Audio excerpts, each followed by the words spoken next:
Our dear Heavenly Father, we're grateful for this opportunity we have to be here together. We're so grateful for the opportunity we're able to listen to the conference today as well, and for all those who have spoken thus far. We're grateful for all that we do have and for the many blessings that come from getting into education and continuing to further our knowledge. We ask that thou please bless us with thy spirit as we talk about this case study, as we communicate one with another, to listen to one another's opinions and ideas, and how we can become better managers, better entrepreneurs, and better sons of thee as well. We ask for these things and say these things in the name of Jesus Christ. Amen. Amen. Amen. Thank you. You guys, this case was awesome. Oh, so much more refreshing than the last one. That's all I gotta say. Yeah, a lot more success. Oh man. Okay, host Tony the Tiger, take it home.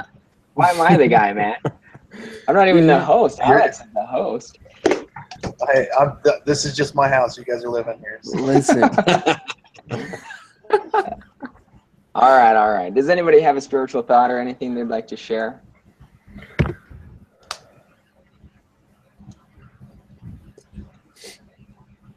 No. Conference, guys, come on. Oh, I think everybody's just ready for money. So after reading that, What was your guys' favorite talk so far?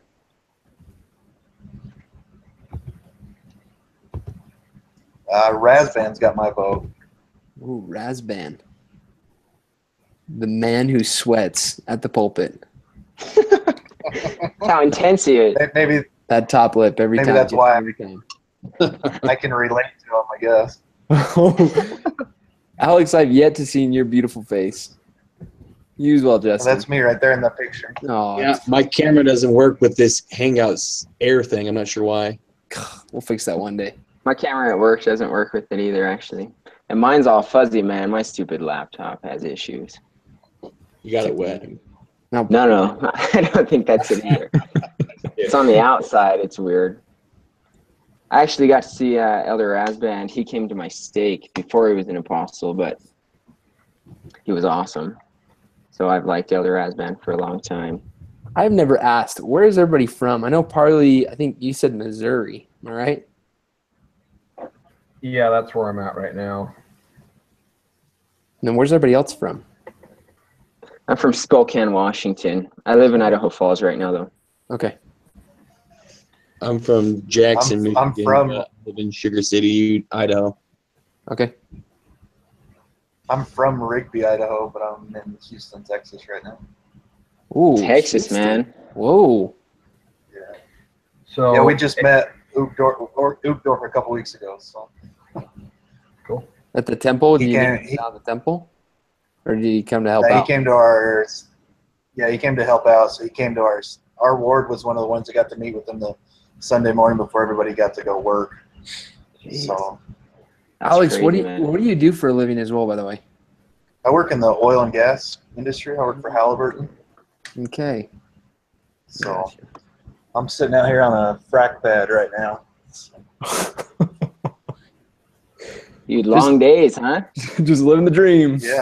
Yeah, long days. Yeah. So luckily I got Wi-Fi so I can signal. So. That's awesome.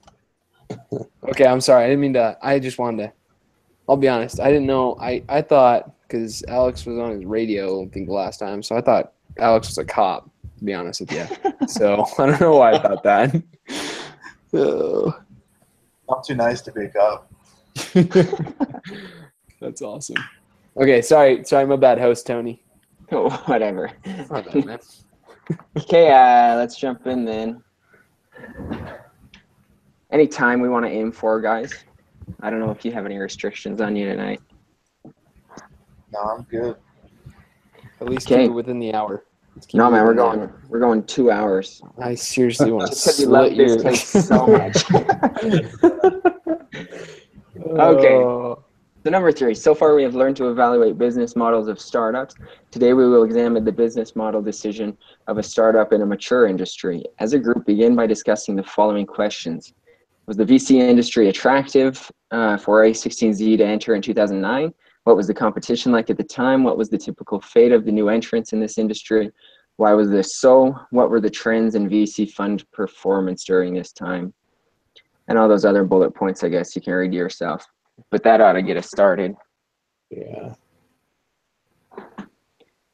So personally, I mean, there's, you know, you can look at this from your own perspective and come up with different. What soccer jersey are you wearing, man? Are you wearing a PSG? PSG, Dude, baby. what are you wearing? PSG. That's too bad. Sorry, My boys. guys. No, Dude, I've got no. my Real Madrid on right now. For real? Yeah. Sorry, your camera's just so foggy. I can't even see you. No, I know it's bad. It's terrible. Sorry, guys. Anyways, but so where you're at on this, you can take, you know, you can have different takes on it. But personally, I don't think it was an attractive industry. Now you could look at it and say, hey, there's room for opportunity here. There's room to disrupt. But at the same time, it's a tough industry. So when I say that, Connor, as you're freaking out, I can tell I'm going to have to smooth this out a little bit. When I say that, that's looking at the fact that only 3%, or sorry, the top 3%, is that what it was, is making like 95%. Yeah. And so it's a scary industry to go into. And I think there's room for disruption in the industry, but I wouldn't say 100% that it's just an attractive industry. Hey, everybody look at me. Yeah. Jump into this. That's a good point. I would agree. The returns had also been, you know, the returns in the last couple of years hadn't been as attractive as even the S&P 500 index. So as a whole, I mean, you've got a couple that are making lots of money, but you've got, as a whole, the industry's, you know, kind of waffling compared to, you know, just investing in a regular company that's already established. And those big three aren't changing either. You're saying it's you know, consistently the same three that are making big money. Well, and out of all the venture-backed companies, 40% of them were failing, 40% were doing moderate, and only 20% were bringing some high returns. So, I mean, those 3% companies, I bet you they were probably grabbing most of the high return companies. And so if you were the other people, you probably weren't having much to choose from. So, Now, Connor, give us the doctrine over there.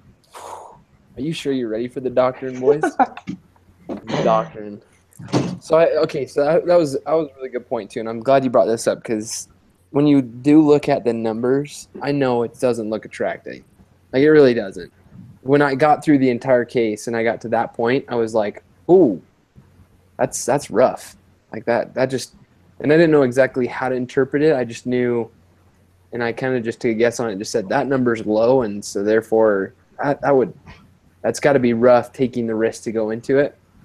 But this is what I realized with these guys, okay? These guys are smart, right? They are just smart. I mean, you look at their repertoire, right? Look at where these guys are coming from.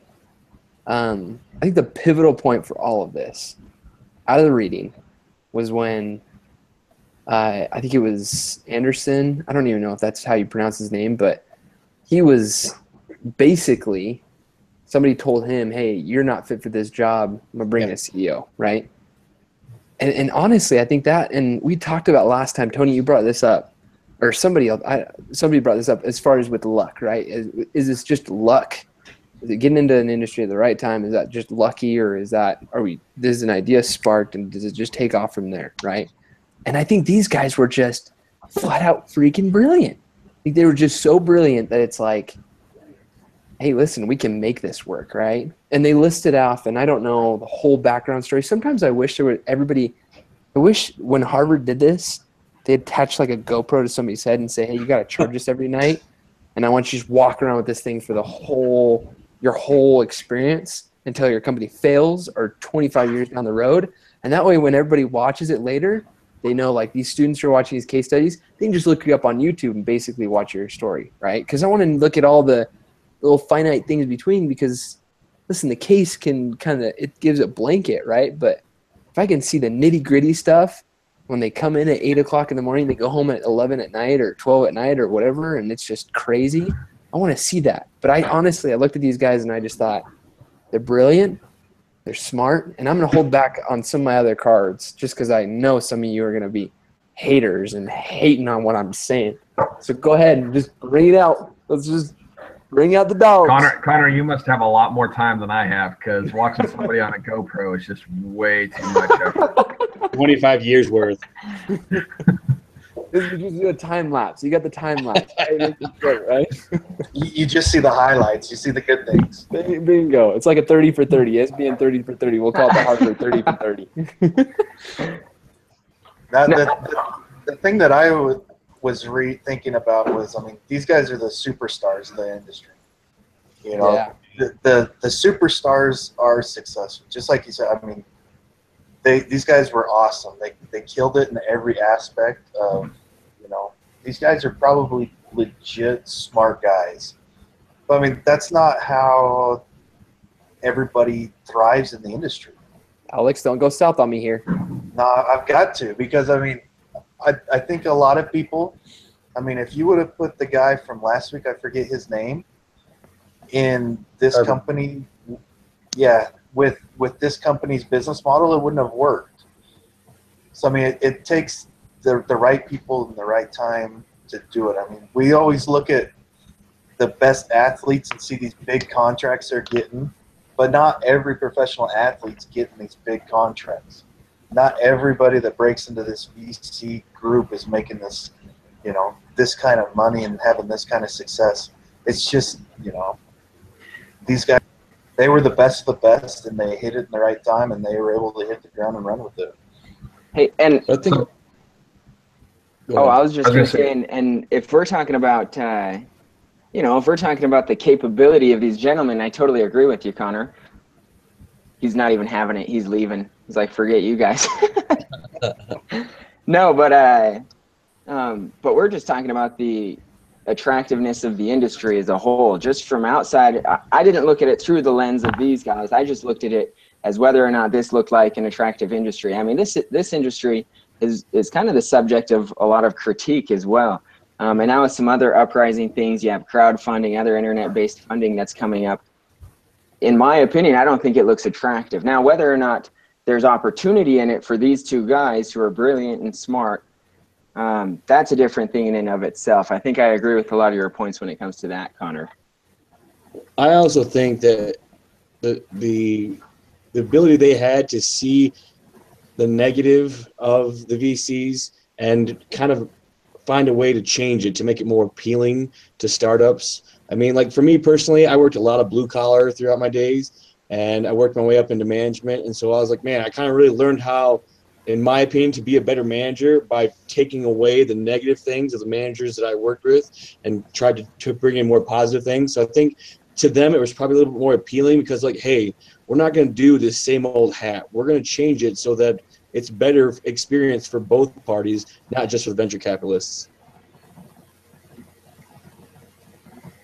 I agree. They had a lot of background associated with, you know, having worked with all the different startups that they had started with.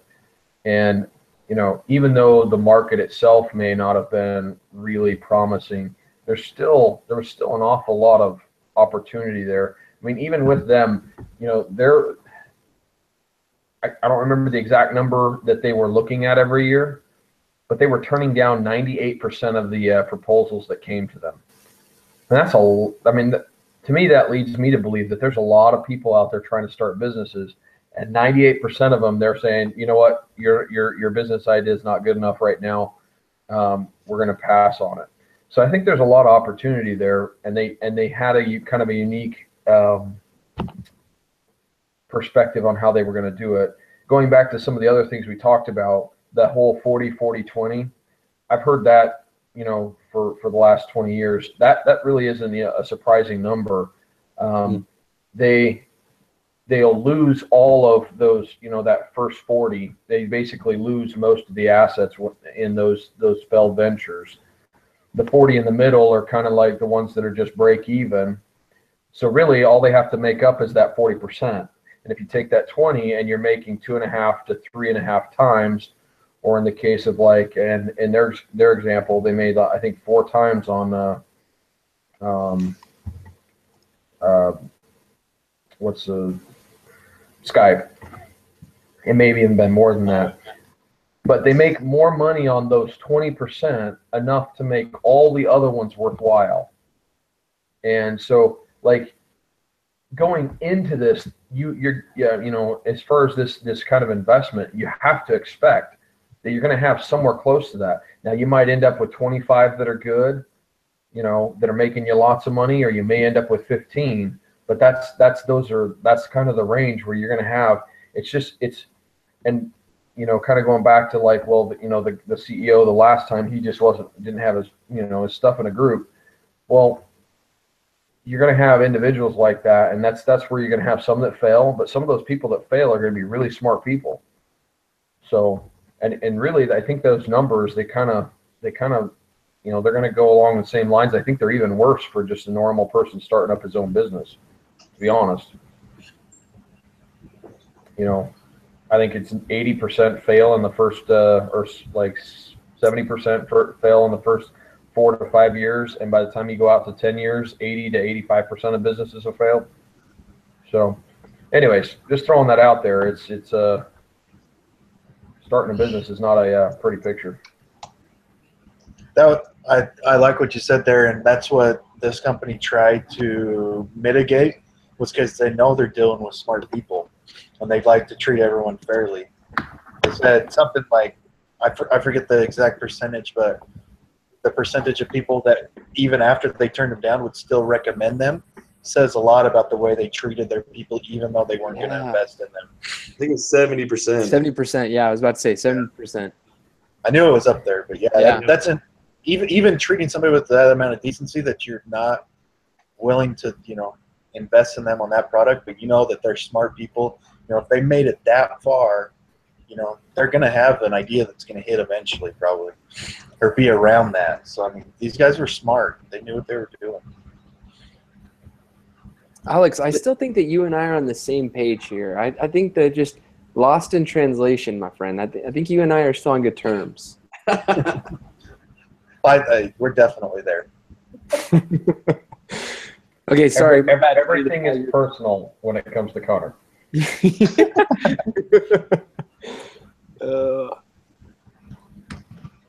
Okay, just looking at some of these bullet points. Can I add one thing just to Parley's point of it being like a rough road? Basically, am I getting that right, Parley? Rough road for these guys? Well, for anybody starting a business, it's not a cakewalk. Not pretty, right? Okay, so I went and looked at a YouTube video. I can't remember the date on it, but it was from when these guys were initially getting started, and they brought them out for this Q&A type thing or whatever. And okay, first of all, Anderson is the biggest, cheesiest brother I've ever seen.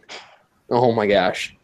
I was like, wait, this is the guy that got started on the .com industry? Like, this guy looks like he just rolled out of, like, I don't know, like I'm Over the Hill 40s magazine. Like, he just looked like he did not belong in anywhere, like any sense. So anyways, so I'm watching this video, right?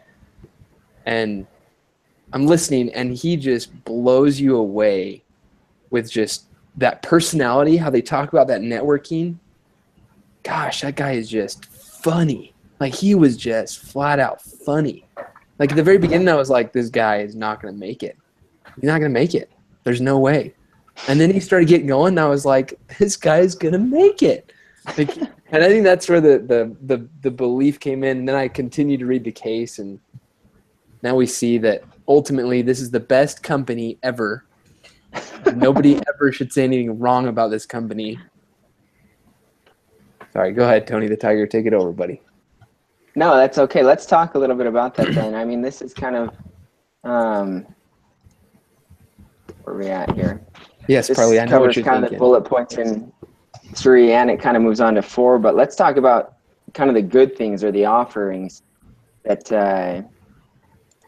how do you say it? Andreessen and Horowitz have, because they do have a lot there. I mean, their scheme is completely different from the traditional method that VC firms have been taking. They talk about that inverted pyramid that these incumbents have, where there's a large number of these partners, and then there's less of the investment professionals, and then if they have further staff, it's even less than that.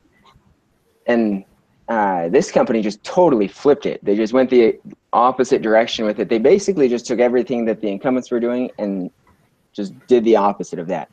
And I think the result of that, like Connor mentioned it, was just this giant network. You weren't just going to a funding source. You were going to a giant network that you could just plug into as a new company and have people to talk to, and people who knew other people that could just connect you with people. And I think that's extremely attractive to, you know, just some startup entrepreneur.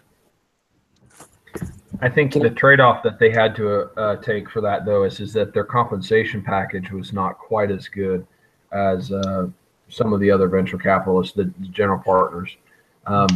It was just, I mean, it was different. They just still had some of the same like carry rates and whatnot, but their now, when you're talking about compensation, are you talking about the GPs of A16Z, yes, or are you talking about what they had to pay, what the entrepreneurs had to pay them?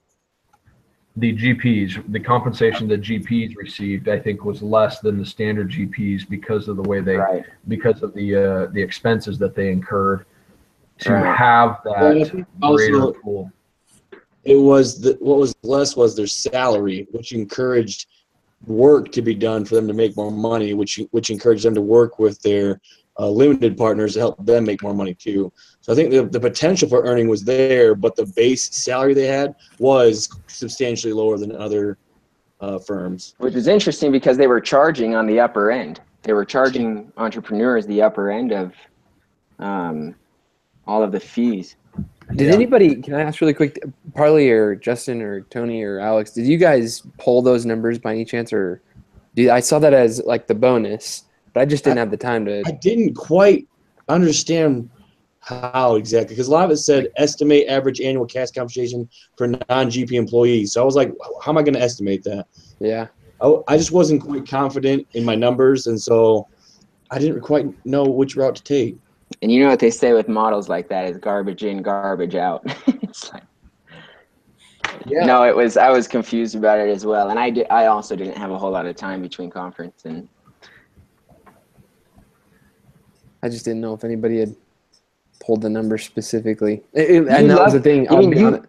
You loved the case that much, and you didn't get to that, Connor? Listen, Mom, I need you to calm down, okay? I hope I need you to just soothe down, okay? No, the reason why I ask is the exact same thing is I looked at the numbers, Justin, the same exact, and I was like, what? Like, and so I was like, man, no, basically, Parley, go for it. Sorry. It was too much of a guessing game. Yeah. Yeah, I was going to say, I learned more about turbos on my cars this week than I learned about this case. You go buy a new Challenger SRT8 over there, or what? No, I've got two diesels, and both of the turbos are having problems. One seized, and the other one. So I spent the whole week maintenance. I still have grease on my hands. So I didn't, as far as calculating those numbers, that there was just no time for that. Wait, you're telling me that you don't just fly a helicopter to work? What the heck? If I had money to own a helicopter, I would definitely fly it to work because it's a lot faster. You're the trainer. I think they would just give you one. I think if you beg, you should beg. Don't ask desperate, but you should beg. Yeah. So giving someone a car to drive home is one thing. Giving them a $500,000 to $3 million helicopter to say, hey, so you've looked into it. you got a dent on that, huh? Oh, that's awesome. R22, they're tiny and cheap. Yeah, but that's not what I fly. Yeah. Oh man. Okay, sorry, my bad. But even then, an R22 is going to cost you about $300 an hour. So yeah. God. That's a pretty stiff ticket, when you're like, I'm gonna fly to work, it'll only be 30 minutes. Okay, so that's like $150 to drive to work. Oh. Okay, Tony the Tiger, sorry, my bad. I kind of threw that off a little there. I don't even know where we're at now. Okay, sounds good. I'll take over from here. So, I'm just kidding. Go for it. No, if you want it, man. Not gonna lie though, my pride was a little bit hurt that I got fired that fast. Give you the Okay, boot. number 4 says VC firms compete on their ability to source, pick, win. How does A16Z's business? That doesn't come off the tongue easy. A16Z. I say Business model- the whole time. What's that? I've been saying A to Z in my mind because it doesn't even flow in your brain. No. That's exactly what I did reading it. A to Z. Typing. Well, it's because it's their names, the first letter of his and the last letter of his, and then 16 letters. 16 letters between. Yep. Anyways, how does their business model influence these abilities compared to other VC firms? And then you can kind of read those Oh, I'm bullets. sorry. Hold on. Can I share one thing really quick? No, I totally forgot. But that networking. So I was talking about those YouTube videos. So I'm gonna go back. So watch the original one, then watch the one from last year. It was in December of last year, so 2016. And he was talking about. They asked him specifically, "What do you do? Like, what do you guys do?" And I was like, "This is perfect." So if you guys can go find it, he talks about it, but it is so cool. He says, at our building, we only have 2 levels. People come in one door, and and they go upstairs, and that's all of our entrepreneurs are upstairs. So all the portfolios we have for everybody is upstairs. And then we have on the bottom floor, we have another door that people come in, and it's all of our CEOs. And they all come in, and they basically do this shuffle. So like they all come in, and they just meet, right? And they'll just keep shuffling them around, around, around. And it's just all day. And Mark Anderson or whatever, he was saying that basically all he does all day, him and Ben just go and they flop all day. They just go up and down, and they meet these guys. And I thought that was the coolest thing, because if you think about that, you just started a company, okay? And I know you probably already thought of this, but here, everybody, you know what? If you're not driving, close your eyes. Let me walk you through. Let's do a little imaginary session with Connor McCook. Okay, go ahead and close your eyes, everybody. Close your eyes. Okay. You are just about to start your imaginary company. No, it's not imaginary. You're about to start the company of your life. Okay? You're scared to death, but you've mapped out everything. You have to go meet with your venture capitalist, and you're thinking to yourself, how is this going to go over? You've never met with a VC before. You go meet with the VC, and right after you meet with them, they walk you downstairs into this nice little lounge area where there is a man who's waiting for you in a yellow jumpsuit. And his name is Dr. Dre. And Dr. Dre wants to give you $1 million for your company idea. He wants to give you, actually not just 1 million, he wants to give you 50 million for your company idea. And he's the CEO of a giant company. I don't know if you guys are thinking of Dr. Dre, the musician. I'm not talking about that guy. I'm talking about Dr. Dre, the doctor, actual doctor. You guys have dirty minds. Anyways, so he gives you all this money, and he gives you advice, and he loves you to death. Okay, everybody open your eyes. I know you had a happy hour just there for about 15 seconds while I walked you through this beautiful scenario. But I think that I can't get it back. Oh my gosh. Carly, get out of this call. We don't want you anymore. Go ahead. Oh no, I'm done. No, I'm done. Sorry, that was meant to be a joke. No, you're good. I think along those lines, though, that they've created an environment that's very very conducive to building the companies that they're working with. I think they made a good point that their intent was not to do the things for them. They still have to come up with their own, still have to make their own decisions and still make their own, pivots as far as that goes and things like that. But they wanted to be there and basically create that environment that would allow them to grow, put them in connection with the right people to help them make the right decisions. It would, having tried this to do a business on my own, there's generally no one to ask questions to. You think, well, I would go to somebody else that's like, that's already done the same thing. And what you'll find is most of them are, are your competitors, and they're not really open to talking to you about, lessons learned. So, Parley, I've never asked. What were you trying to start up? What did you start up? Was it a gun business? yeah, I started initially online with camping equipment and whatnot. It ended up being firearms and ammunition. And then I opened a retail location in Rigby, Idaho, Williams Outfit, and was there for 3 years, and I just closed it down in August. I still have the business and still the website and whatnot for online sales, but right now my time's pretty tied up, so I haven't really been working on it much. Interesting. I had no idea. That's pretty cool, my brother. Yeah, but had it in Rigby? Sucks for business. what's that? Where were you That at? Rigby Rigby? sucks for. Yeah, Rigby's pretty tough. There would have been, I could have made it had I known a little bit more than I did when I started. But there was right across the street. It was basically right on Main Street. There was the Maverick as you come in. If you're coming in from Rexburg, you'd come in the north exit, and you'd follow that down. And right as it turned to go down Main Street, you got Zions Bank on the corner with Maverick. Right across the street, there's a parking lot. It used to be Easy Car Loans or something like that, a car dealership. Yeah. And before that was post office. But anyways, that was my shop right there. Okay, I had no idea. Hey. And I'm from there. Yep. So my Are biggest. you gonna try it again, Parley? Are you gonna go at it again? Maybe. We'll see. Listen, my father-in-law is the Fish and Game Commissioner for Eastern Idaho. Come on, let's do this. Well, Let's beat the gun shop. Let's beat the gun shop. Come on. I did sell the tags, but I'll tell you what, they don't pay you much for selling the Fish and Game tags. Oh, bummer. Never mind. Don't go back. Don't go back. It's like $1 per tag. That's all you get. Oh, that sucks. That's Your dad's a incredible. jerk. Anyway, I'm gonna go complain. Anyways, sorry. Back to the point. Okay, so are we still on source pick win? yeah. Yeah. So That number 4?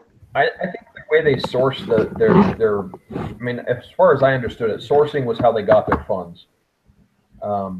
If I'm not mistaken, they had to get funds, and I think they did, that pretty similar to any of the other companies, as far as acquiring GPs and the funds. I think where they really did things differently was in their picking, where they picked.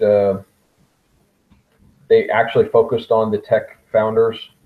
I think that was an element that was different, but I think really it was in the translation between pick and win where they really shined, and that was that relationship and the network that they provided.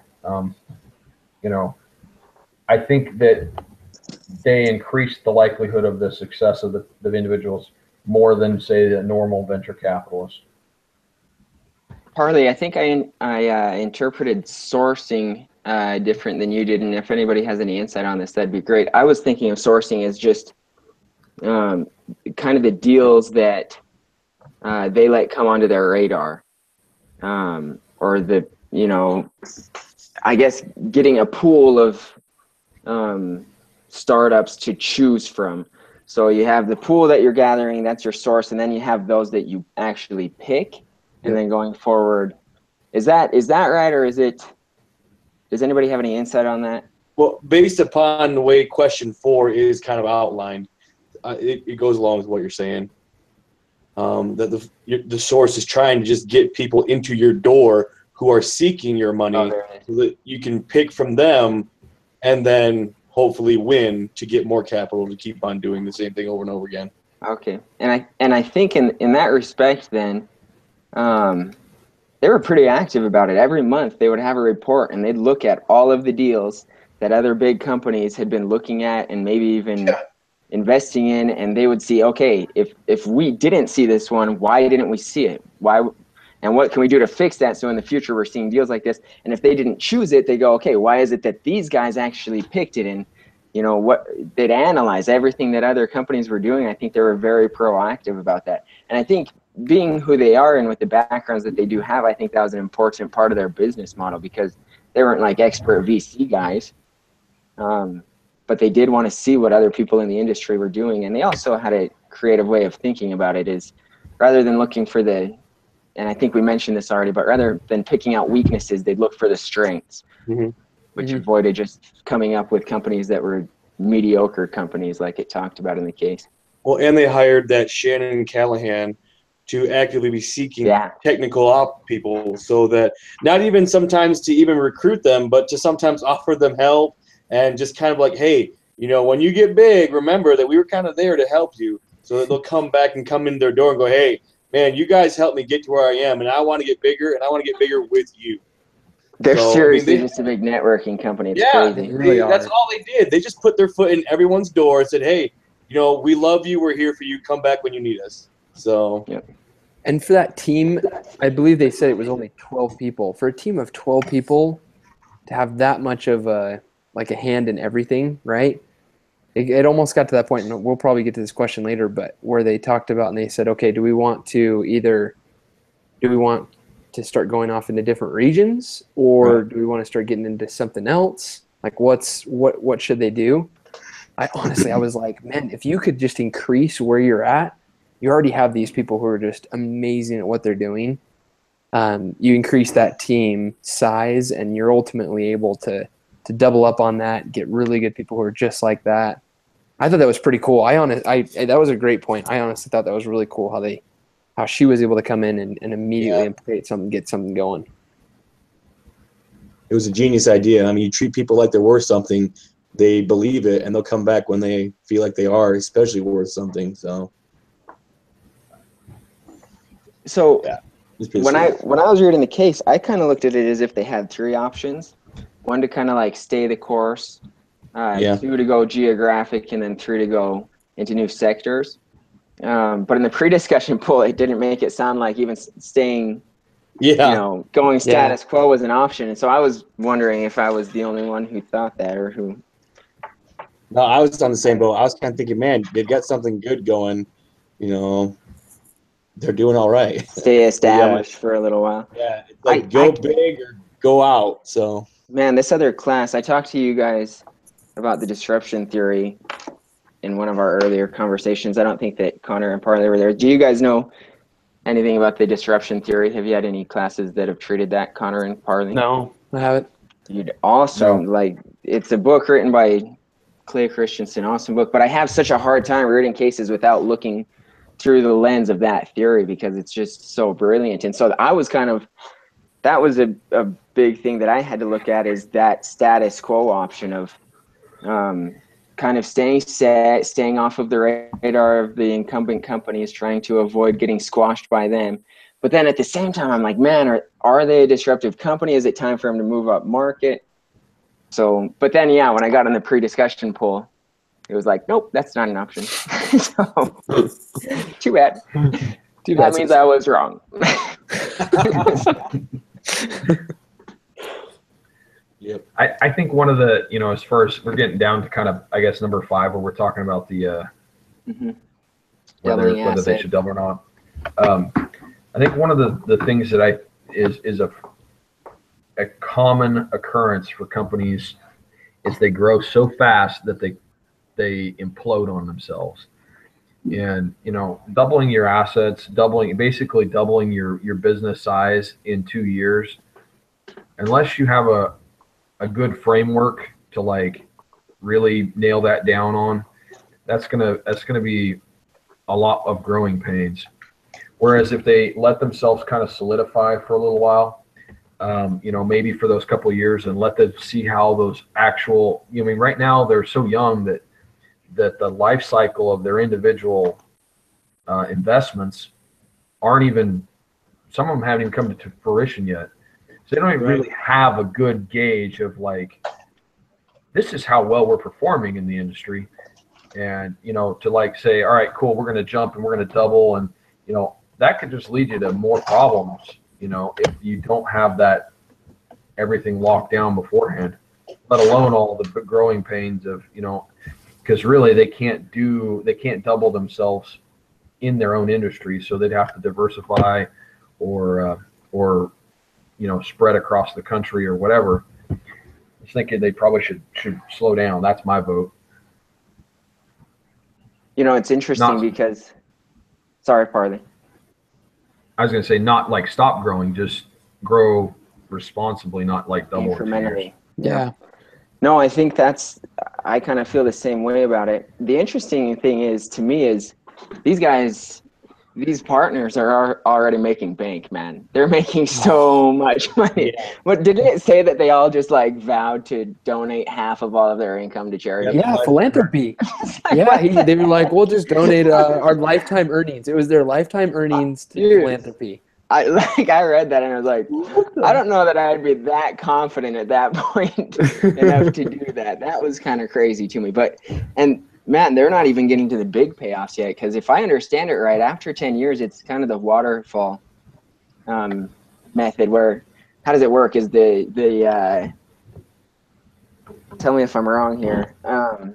But once the 10 years, comes up and they sell out or whatever, yes, the investors, the limited partners get their money back 100% if that was the return. But anything over that, A16Z gets 20% of anything in excess, right?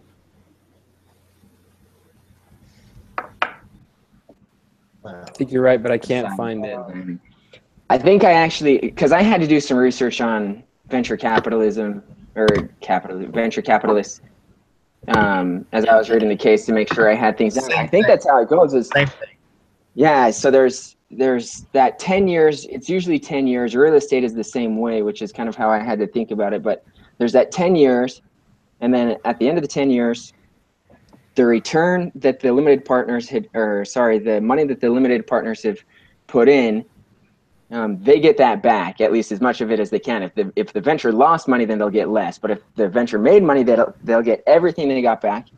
And then the company gets 20% of anything extra, and the 80% goes to the investors. It can be 20 to 25% generally. And I think they were the 25% model. So that after 10 years, that's when they start making big money. So right now it's interesting because right now, as far as if I understand the industry, these are the smaller of their returns. If they've made good investments, they're going to see a lot more money coming in here in 6 years or whenever their ventures are kind of coming to an end. Yeah, I think you're talking about the exit strategy, and typically that exit strategy is when, they let's say I throw $5 or $10 million into this company. They do their thing for the first 5 to 7 years, and part of the venture capital agreement is that you're working to go public or whatever. So they go public, and they sell the company to somebody else, and that is when I pull all my money out, because now it's actually like there's cash there to have. That's the exit strategy. So until that exit strategy takes place, whether it's at 7 or 15 years, you can't extract your money out. And that's they're looking for. But they are making 2.5% yearly on everything that's invested, right? Just their fees. I think that's the origination fee. So like every time they raise, I don't know, whatever, 5 million for somebody, they have to contribute of that 5 million. They're giving them back that immediate deal. I don't know exactly how that plays out, but it's the actual transaction fee. Okay, so I'm looking at it now. Origination fee. So 2.5%, wasn't it? Because I looked at it. Wasn't it are we talking about the same thing? The management fee? Management fee on committed capital. On committed capital. I think that means that for as long as the capital is in there, every year they get 2.5% of whatever amount of capital is committed. Is that right? That's nuts. I'm not quite sure. I don't know, because I think when you get venture capital, you shouldn't have to be paying anybody during that period of time. And that's one of the main attractions as a business, is you got the funds, you do your thing, and it's not like I'm making payments. Because if I was making payments, then I might as well have ownership. Yeah, I might as well own the money. Jeez, how crazy would that be, though? I wonder. Like I said, I just did a light rating on it, but now I'm curious. So if it Honestly, is a one-time fee, So is that just like the upfront one-time fee? Is that 2.5%? I think so. And if they're basically raising 1.5 billion every 3.3 years, and they get 2.5% of that every 3.3 years, you'd be getting $11.3 million a year. Wait, whoa, say that again, Justin. Sorry. So if they're getting 1.5 billion of funds to disperse and as committed capital, and if you divide it by 3, it's $500,000. And if they get 2.5% of that, it's somewhere in the $11 million range. Oh my gosh. So that's not too shabby for 60 people. Like I just based my number off of just $100 million because I didn't have the actual committed number. It was giving me 250,000. But that right there, I mean, 11 million. Is it you said 11 million, right? Yeah. Mother. Yeah, but I did it right. I did it wrong. I don't know. But as far as revenue for a big business, that's not yeah, that's Well, it's not. But just But getting they only have started, about 120 employees. yeah, people like. even, But do you want to talk their big payoff? Like just how much the money did they invest in Skype? I think it was 500,000. yeah, I'm looking at pull it. So I'm looking right now, guys, and the management fee is an annual fee. It It is? says in addition to organizational and fund expenses, VC funds typically also pay an annual management fee calculated based on a percentage, usually 2 to 2.5% of the capital commitments of the fund. Okay. So that's Okay, so- annual. That's like a contract. Holy. Now, partly to go But then back to that it is says after 50, 5 years. 50. Oh, sorry. Sorry, it says after 5 years of closing the initial deal, the management fee is usually phased down. But for that first 5 years, they're getting 2.5%. It doesn't say anything about 5 years in the case, but for at least 5 years, they're getting 2.5% of whatever capital was committed. Jeez. Partly that investment that they made was 50 million. So I see where you're coming from a little bit more. Yeah. But 50 million and it sold to eBay for 1.9 billion. 1.9 billion. Now that necessarily isn't Microsoft. all. Yeah, that isn't their whole. Take. That's not their whole take. But I mean, that's where the big numbers come from. Yeah. The management fee is probably Right. more covering the. Just daily costs. And Yeah. something else, and I want to talk about that too with their, I think in there, they talked about all the big players that they had, right? I mean, you had Skype, you had Instagram, you had Twitter, you had Facebook. I mean, Mark is now on the board of directors for Facebook. Like, it just is nuts to see that we talked about the timing of it. I think perfect timing. I don't think they knew this, but being in that area in Silicon Valley during that time was perfect for them. It was the perfect setup, and they had a great business model to attach to that. And now I think it started off good. I mean, but I see where you're coming from with the numbers, where it's on the low, like on the lower end for them. Still, you get the bigger portfolio that sells off, and that's where you get the money.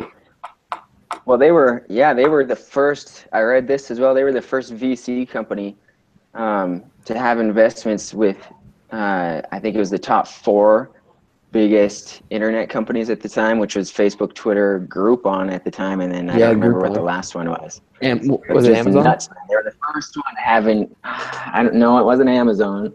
I don't remember who it was. Yeah, okay, keep talking. I want to look that up. Anyways, no, that was just kind of the thought is that's nuts that they got into all of those. I know, right? Crazy. But it said that's what they were looking for, right? They were looking for the companies that had already started to grow. So I guess on that note, do you guys, because when I hear that, that makes me think that these guys need to stay with tech companies. So That's what I've been feeling. yeah, when it comes to expansion, I was definitely, well, like I said, I was kind of towards like the slow expansion. Don't double the assets, go slow expansion. But since the pre-discussion poll gave me a little reprimand. I guess I have to choose one or the other. I think geographic expansion is kind of the way to go for them, and that'll also, I think, help to stay off the radar of some of these bigger companies that could probably take them on if they needed to, just because they're going to probably overserved markets and less, less attractive markets when it comes to the big companies.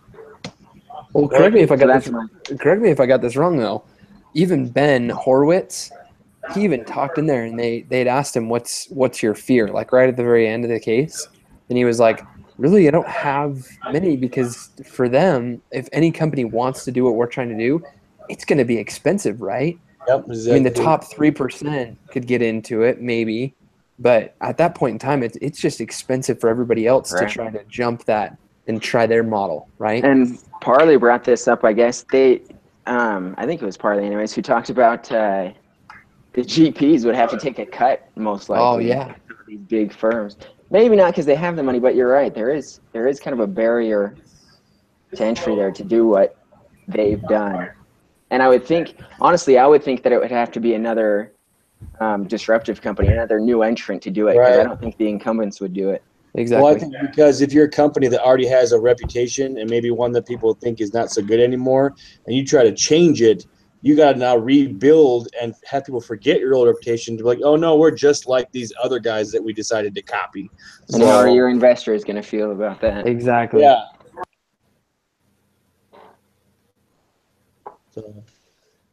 So is there anybody who's on the side of doubling assets and going for new sectors? I don't think so. We always agree. As an alternate, I mean, if things were looking good, I would say, diversification is it would dampen out some of the ups and downs of the tech industry.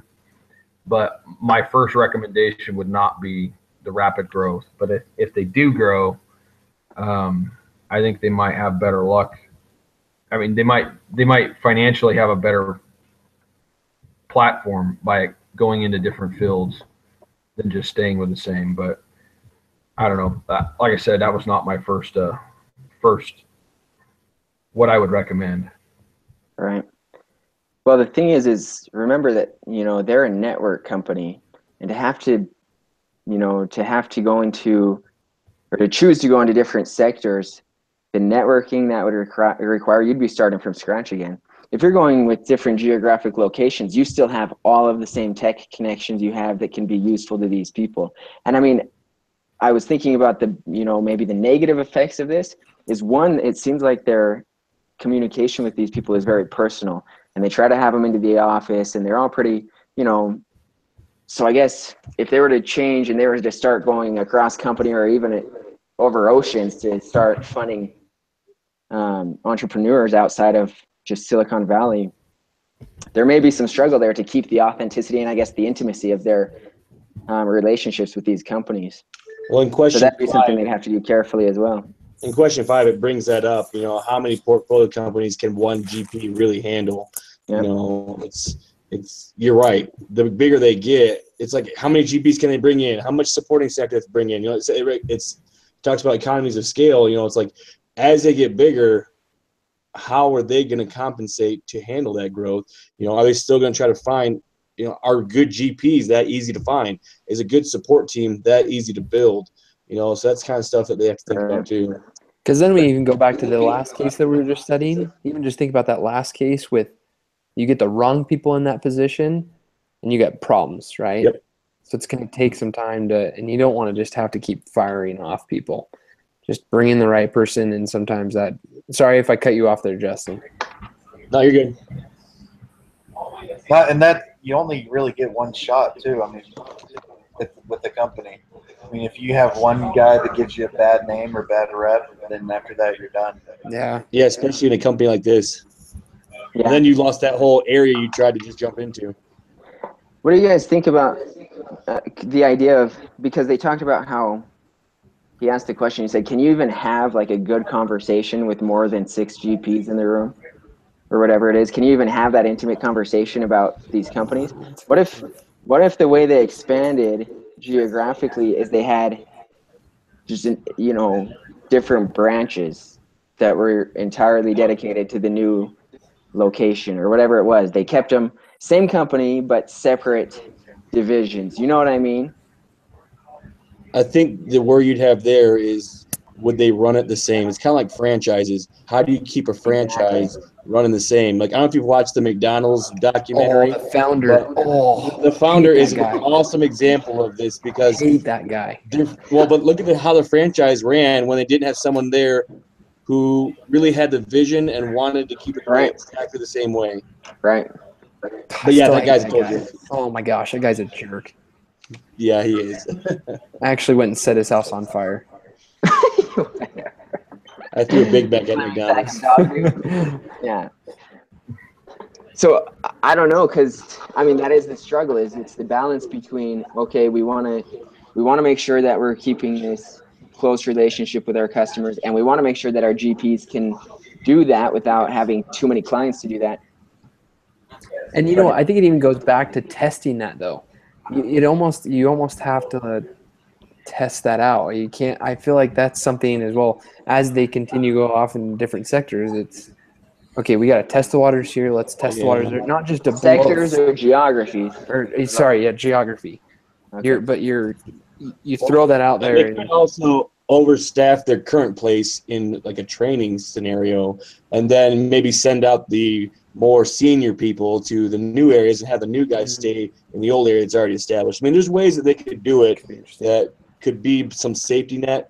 So here's my thing with that though, and this is just something that I work with a guy who worked for Jaguar, and then Jaguar was sold to Ford, or Ford bought Jaguar and moved it to Pennsylvania. So he was working in Utah and California at the time.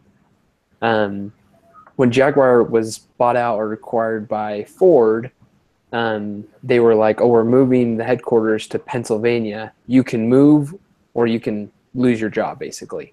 And he was like, what the heck? Like what is this? Is this a joke? And they're like, no. And he's like, well, I'm not moving. So he left the company. And so I feel like that is another thing where you look at even just the personal standpoint of it. Are families located? Are they accessible to move? How does that work? What does that look like? How many of your senior management are you going to lose because of that? And are you losing the good guys? You know what I'm saying? Connor, we're talking about money and not families, so. Sorry, I'm just going to shut up. I'm teasing. No, those are good things to look at. So, okay, one more question for you guys. No more questions. We're done with your questions, okay, Tiger? I'm just going to put you on mute real quick. Oh, you did it for me.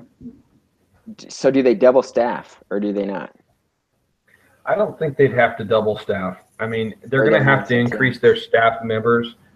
If they go double, they'd have to increase their staff members, but I think they would have some efficiencies of scale as they got bigger. I mean, like admin people, they're not going to have twice as many admin people as they do now, just because they have more, some of those functions are going to be able to be taken care of by the same number of people, or maybe, a 50% increase, not a double, you know what I mean? Right. It's hard to think about. Right now I work for the Dealio. If you don't know the Dealio, they do a daily deal, which is what people kind of know them for. But really what they are is they're a marketing company. They have a bunch of clients in Rexburg who they do marketing for. They have a few mega clients like Salt Lake Express who do all of their marketing, Beehive Federal Credit Union. They just demoted their VP of marketing and gave us the job. So we're doing their marketing, Taylor Chevrolet. Anyways, but scaling is so hard because it's one thing to add a new client and like hire a couple new people to work on the account. But it's a whole nother thing to say, okay, we're going to go to, for example, Logan, and we're going to open up a place there, which we've tried to do, and it's so hard. So that's the scary thing about, broadening the spectrum geographically is it's one thing to add clients and just hire a few more people to take on those things, but going to a completely new place takes a lot more manpower than I think, is easy to realize, if that makes any sense. Yeah, I agree with that, and I mean, I agree with what Barley said too. That I mean, the synergy is going to come. The other thing, I mean, the company's got to realize. I mean, if they're not growing, then they're just staying still, and that's when people are going to catch up to you. I mean, they've got a lot of young people in this company as well that are wanting to be GPs, that are working hard to become GPs. I mean, I think there's going to be an opportunity to grow. I don't think they need to double their staff within a year or two, you know, but I mean, there's going to be opportunities to grow and expand. And I mean, it said they have problems getting engineers to New York and stuff like that. And that's what these guys are good at. They're good at building that network and that repertoire. And I mean, they have the opportunity to be able to take their network and find people that are willing to relocate. And I think they've got a great business model if they go for it. Are we summarizing right now? Yeah, that was my kind of summary. But Kind of summary. Oh. Sorry, I had to step away for 2 seconds. Sorry about that. Okay, let's do summaries then. I'll do mine really quick. I guess I already kind of have.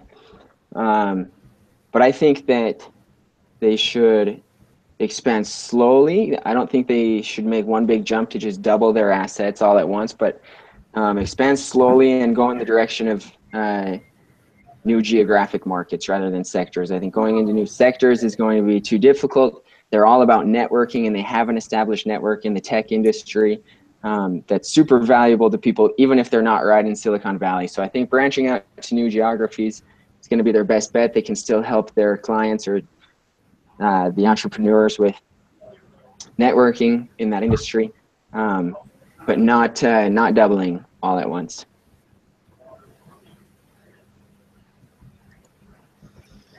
I agree. I think that geography is better than going to sectors. I think that they've got a good thing going.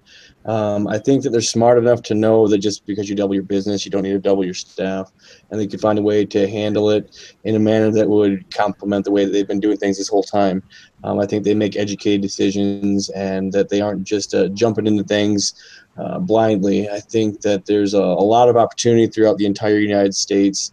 I mean, especially if they're getting 3,000 applicants monthly, just in Silicon Valley. You know, Utah has become really popular. They call it Silicon Slopes. I mean, there's other areas where there's a lot of people looking to build companies, and the model that they have is enticing for an entrepreneur, and it brings in those people who have a desire to grow and to succeed, and they have a great way of enticing them to come in with the staff that they've hired and the techniques they use to find valid people looking to grow a business and to start a business for them to invest in. So I think for them, I agree, the slow growth is important. Do it wisely, but stay in the same sector and move around geographically.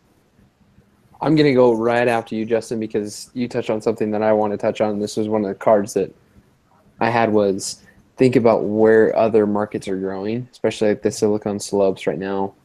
You have these areas, these pockets that are, technology is advancing. It's that big data.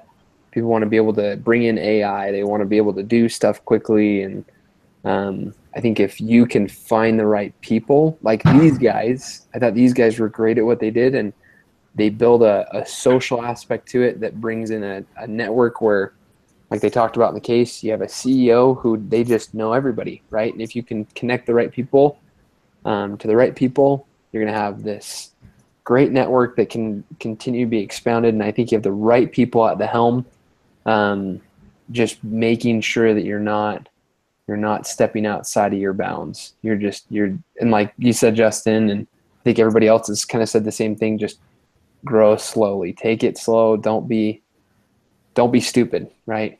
And these guys aren't, right? So in summary.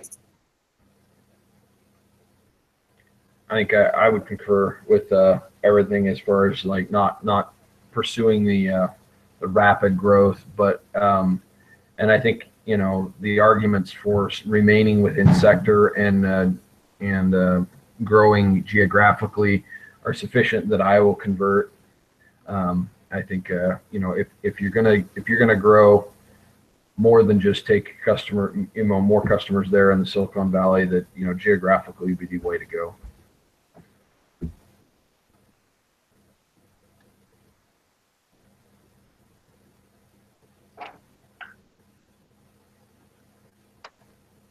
Do we have anybody left? All right, I think that was everybody.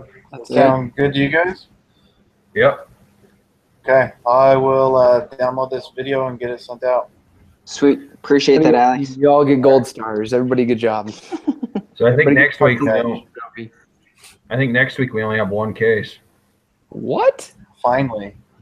Is there something else going on? Yeah, is there something else?